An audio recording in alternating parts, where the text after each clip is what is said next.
My name is Manna-Symone Middlebrooks. I attend Science Leadership Academy. My teacher was Mr. Joshua Block, and the teaching artist was Miss Kate McGrath. There were a lot of times where I wanted to just leave the play and tell it to go by and make it go away. And that was just because I would get so frustrated because I would want to information overload, and I would forget that, wait, this is a play, it's not a paper, and there's a really big difference between writing an essay and writing a play.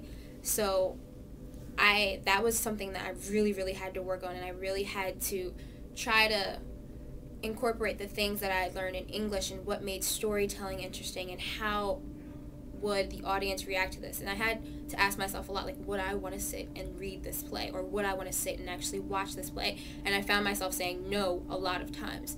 And when I found myself saying no, I had to go back and revise and edit and make sure that this was something that I actually would want to sit and watch, because I wouldn't want to put something in front of somebody if even I didn't want to sit for it.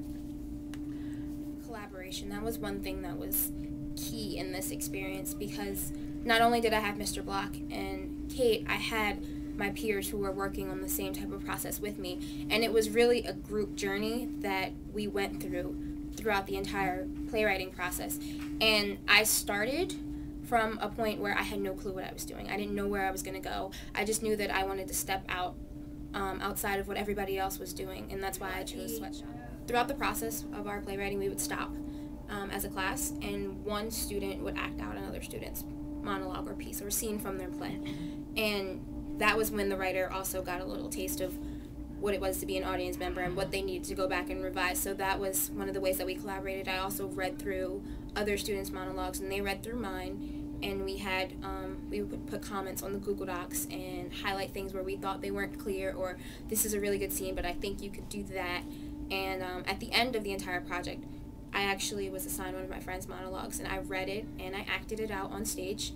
And it got a lot of feedback, and positive feedback, and she did mine as well.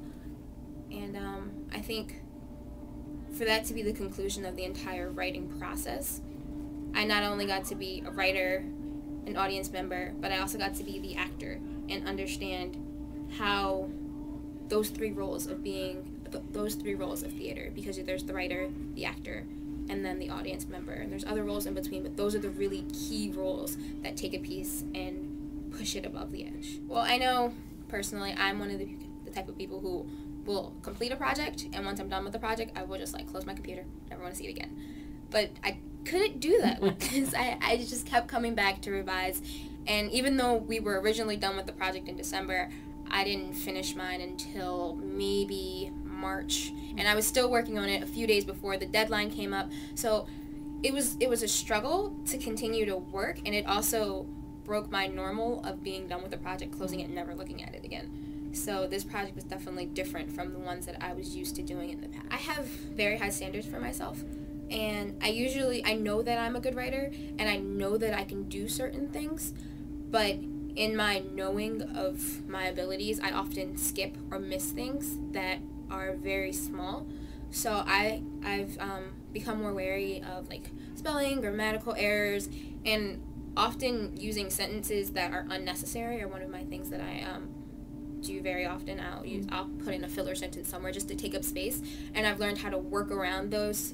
Or one of my things that I do, that I say to people who come for me for writing help, my key line is rephrase for clarity, and I learned that skill by revising and playwriting and things like that over last school. I chose something that I knew would kind of hit home. We all wear clothes. We all experience sweatshops and things like this in some way. And I thought that that was something that people could connect to more so than human trafficking or sex slaves.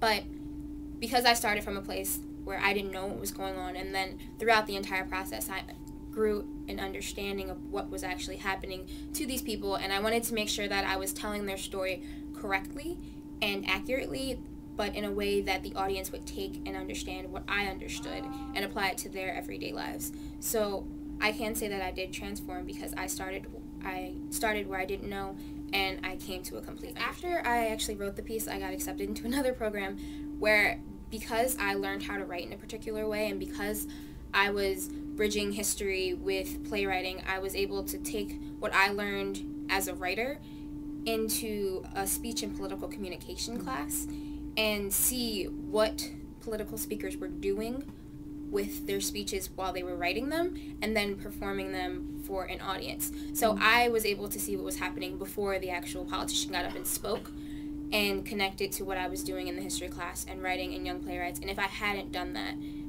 during my 10th grade year, then I don't think I would have had that edge in the class, and I also wouldn't have had my unique perspective on approaching history that I have now, and I continue. I know that I'm a very textbook individual, and I like facts, and facts make me excited. So when I had to find a way to incorporate, to make the facts interesting, it was kind of difficult, and it took me a while to understand how I was going to make something theatrical that was so much based in statistics and personal accounts and the hardship that is sweatshops and human trafficking and things like that. So how do you find the connection between facts and playwriting was something that I had to struggle with a lot in order to create something that was ultimately a bridge between the two. I didn't want the play to be so dramatic that it wasn't believable, but I wanted the play to seem as though this was reality and this is just what happened every day, and it wasn't anything new to the characters. This was just something that was going to continue on for the rest of their lives, and it was just going to be normal. It was their reality, and for that to be on stage, the audience needed to understand that yes, this is reality. Yes, this is what happens. And there were a lot of suggestions from the actors to add more dramatic elements to what they were saying, add more. I think one of them used like flair to one of the characters so that he seemed more strong-willed and as a leader. But I really wanted it to be understood that this is just what happens. There is no extra. This is reality. This is what happens in the world. And although I was open to feedback, and I did take some of it into consideration for like costumes and props and rearrangement of some of the monologues and the order of the scenes, I really wanted the reality element to stay true throughout the entire play. He nominated me to become a lit lab tutor, which is a literary lab tutor at the school, and that position basically means that I am a specific tutor to about 25 students at Science Leadership who are either in my grade or below, and sometimes above, and they can come to me during the hours of lit lab, which are usually on lunch bands, and they also have my personal contact information, and then we try to help them build themselves as a writer by either meeting during lit lab hours or Google Doc communications, iChat, phone, email, whatever way we can get in contact with these students so that they are growing as writers and can continue on as writers, and they have the skills. Once you take away from something, you owe it back and you need to pay it forward. So being a part of the youth council not only gives me the benefit of being surrounded by individuals who have similar goals as mine, helping develop myself as a writer, and being experienced to the world of drama and the theater, but it's my way of giving back to Philadelphia Young Playwrights for the experiences that they have given me and the insight that they have given me into writing and playwriting and theater, drama, and acting, and that entire field of knowledge.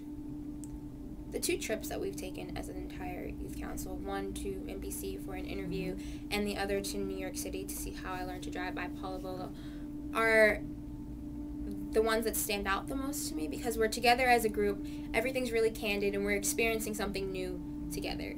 And it's just a group journey, and I think that when an individual is with a group experiencing something new and different, you gain so much more than you would by yourself.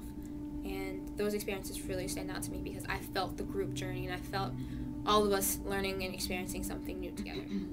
Well, at first I'd like to thank Young Playwrights because I wouldn't be the type of individual and writer that I am today if I hadn't gone through this experience.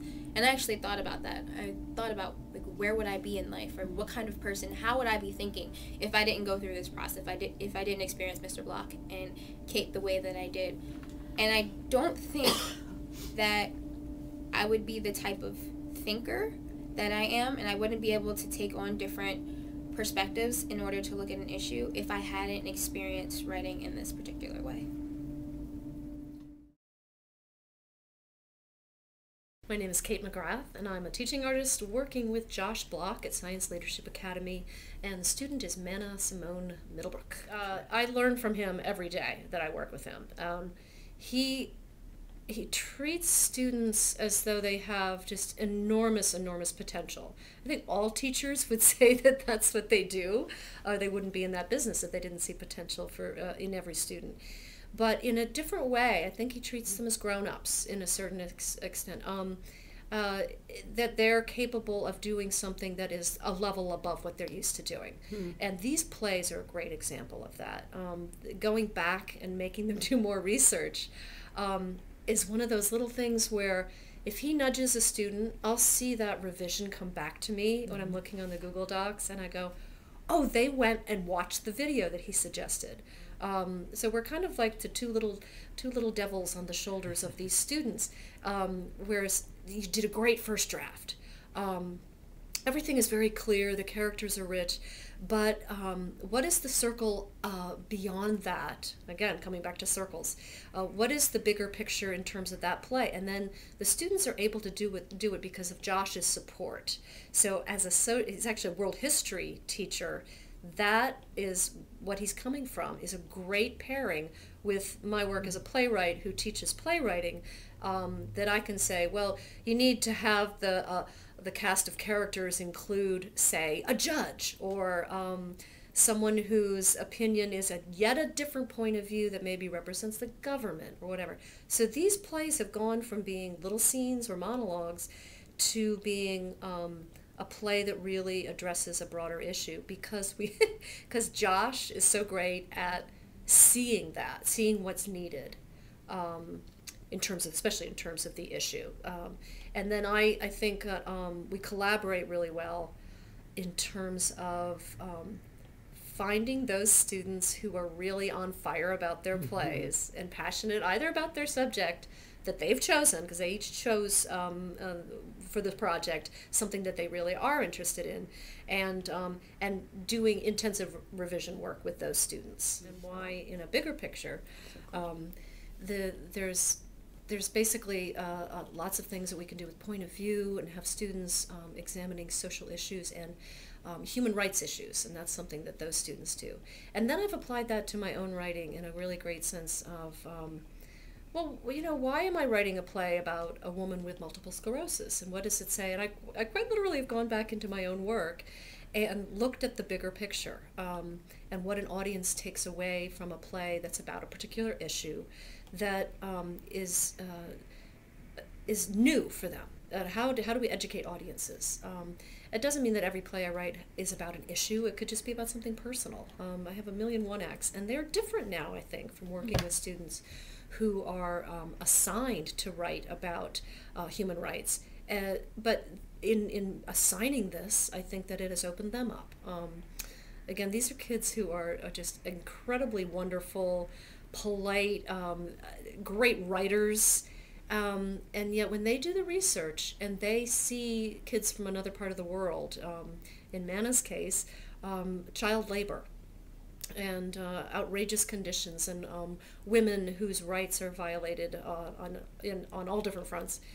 When they write a play, it changes them, and I think it changes the audience too. So I've applied it directly to collaboration. Is it's just great because we both use our strengths. And I think that I'm able to see the plays from the audience perspective. That's what a dramaturg does to a certain extent. And that's a lot of my work as a teaching artist happens to be similar to a dramaturg, is that I have to open up or click on a Google Doc and look at a play as if I didn't know anything about it. And if I am not engaged in a character right away, I can tell the student that in my feedback. If I'm confused about something in the story and the story's not being told the most effective way, I'm able to do that. So I think that this is a unique way of working. In the classroom, we're able to, at this point, divide up into a couple of groups, which is great because each class is of 30, so there's 60 students that we are in charge of for this project.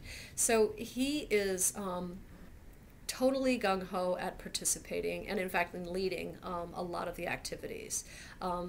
this is a great thing for a teaching artist to feel that they have a partner who's willing to get up and do all kinds of crazy exercises. And we choose ones that are really tailored to what we want them to think about. In his other projects with them, I've actually been to a number of them, Art in the Open and a dance project and a mural project. You can see that he is an active participant in the classes by everything that he does.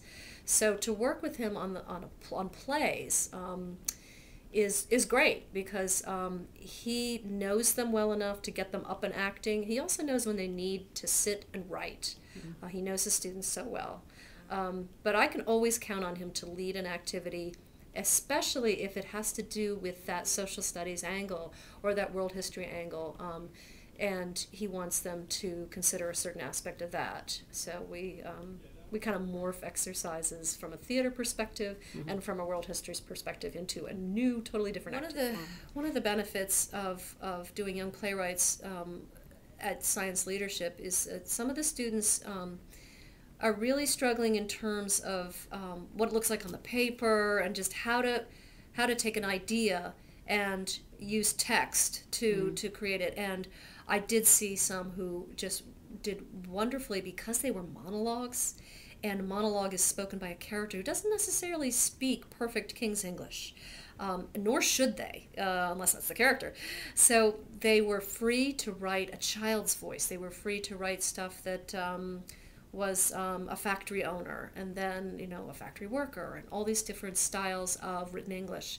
Frees them up to do that, and no one comes in with a red pen and corrects it. That is so freeing for students. I found that very true at Science Leadership. Students where English is a second language. It's conversational English by its very nature, by writing characters. She really took the essential questions, which were about how do you show hope in the face of struggle, and all these. She really did those with her play.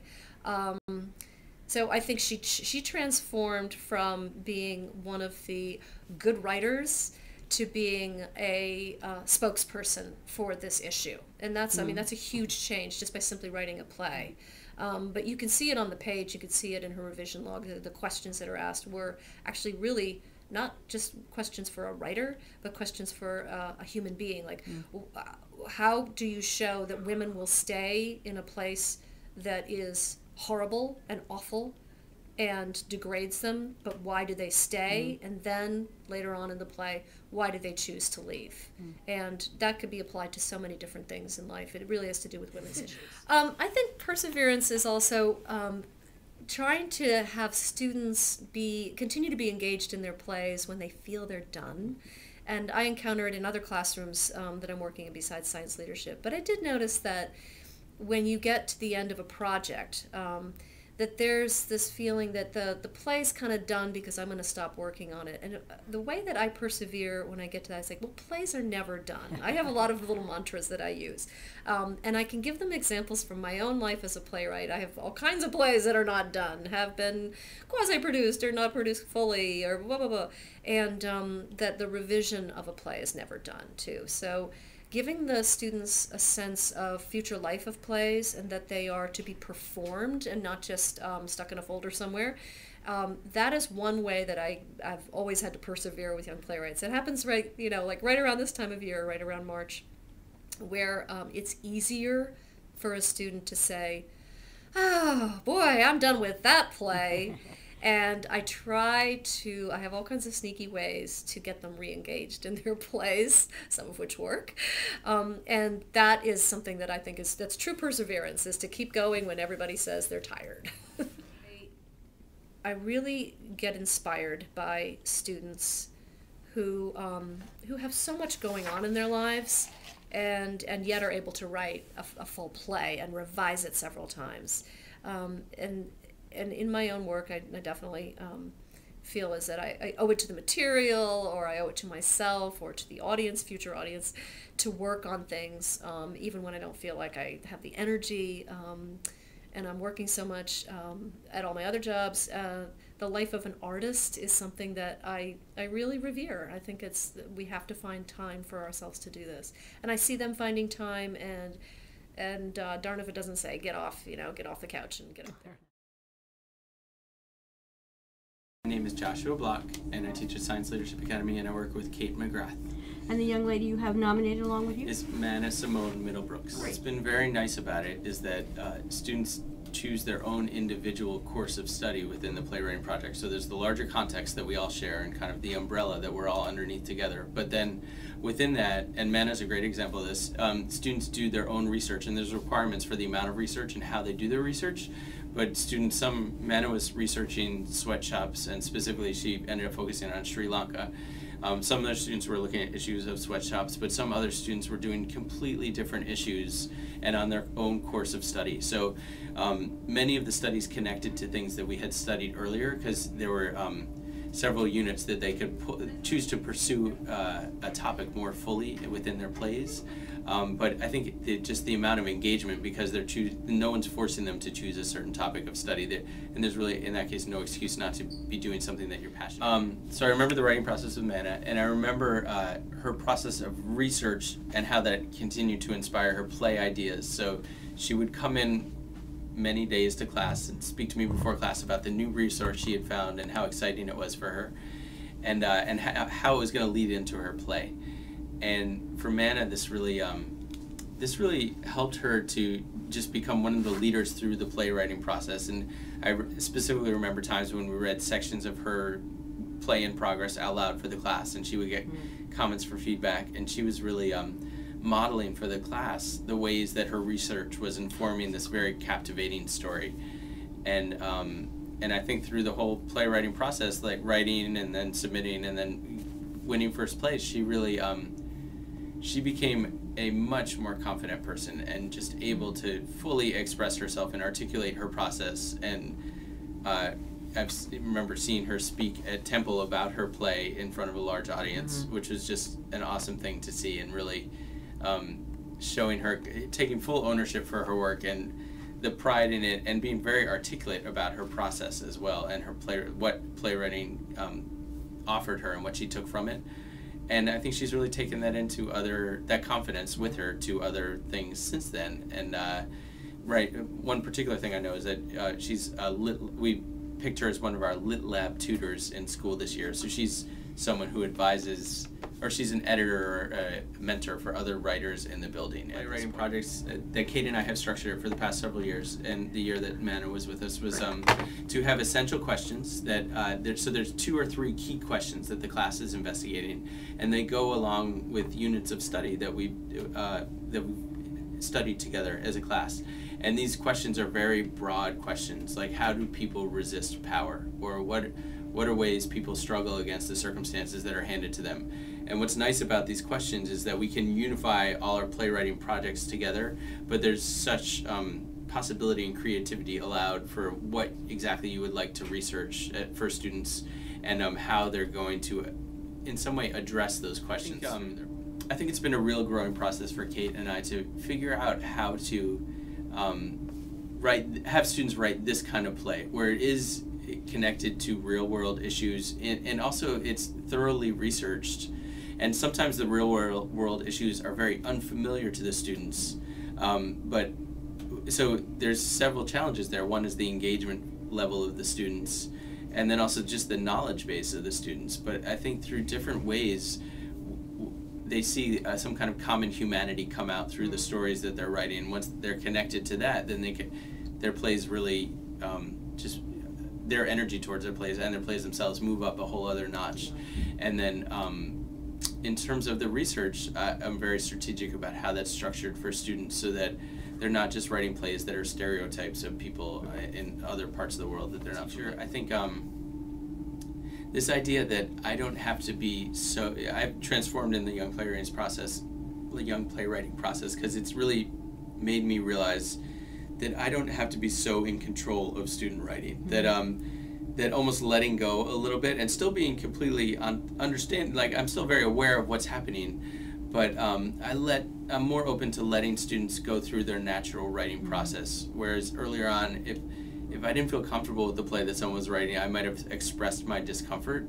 But now I definitely have more confidence in the process itself, and that as they hear their drafts of their play out loud and rough scenes out loud, they'll kind of get a sense on their own of changes they need to make. And so I'm more confident in the process itself leading people towards a good outcome, the process that we structure. And then also in terms of transformation, I've really just become enthralled by the idea of drama as a tool to transform people's consciousness, both for the writers and for the audience, and this way that it's a new way to see humanity and embrace humanity and all humanity's flaws and struggles and all humanity's possibilities as well. That playwriting is this, in some ways, a very unique window into thinking about larger issues and understanding these issues in more powerful ways, and having compassion and bearing witness to different issues as well, which I think those are the things that are sometimes hard to do, but playwriting kind of nudges us into that place when it's done well. The way that it is not, I've come to realize that it's not unrealistic to ask students to be part of a 4-month project, and that I've learned how to encourage students in ways that they will stay engaged even as this project continues, as there are other things happening in the classroom, that perseverance has huge rewards, and so structuring things in ways that their perseverance can really lead to an amazing outcome.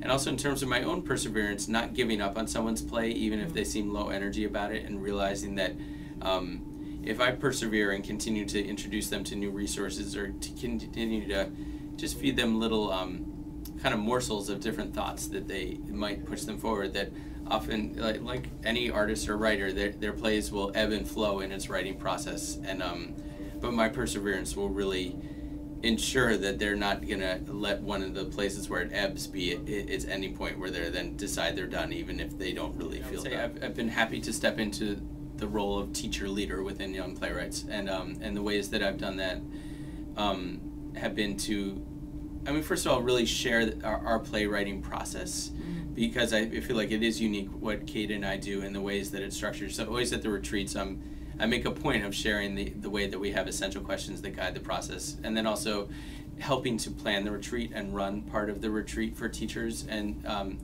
this last retreat, I ran an activity that was really, I think, for people, a very interesting brainstorming activity about different experiences in their lives and turning points in their lives that could be the nugget that would be at the center of a play.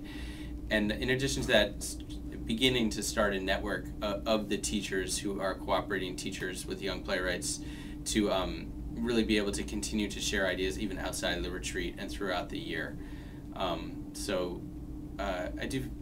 I feel like I've learned tons from my Young Playwriting experience, and I am at a point where I'm happy to share some of my different learnings with different teachers and help them along with different struggles that they have in their own ideas of designing playwriting and structuring playwriting. Young Playwrights, because it's such a wonderful long-term process with a purpose. And the purpose is the goal of writing a play, which is accomplishment on its own, and the idea that every student in class can say, I have written a one-act play, and within their play they can have so much substance and so much in-depth content that it's really almost like a practice in humanity or something like that, where they can really develop these characters that are so fully human when we see them on stage, that there's a practice of empathy that I think all playwrights have to be able to write different types of characters into their plays. And then I think there's a huge benefit to students to have a long-term project that's a large project that is structured in a way that they can accomplish it. And it's not just like there's a test next week, or this unit ends in 2 weeks, but really this long-term commitment, and then the follow-through on the long-term commitment. And then, working with Kate is great, and it brings all types of new resources and energy and ideas that both the students and I benefit from. Terrific.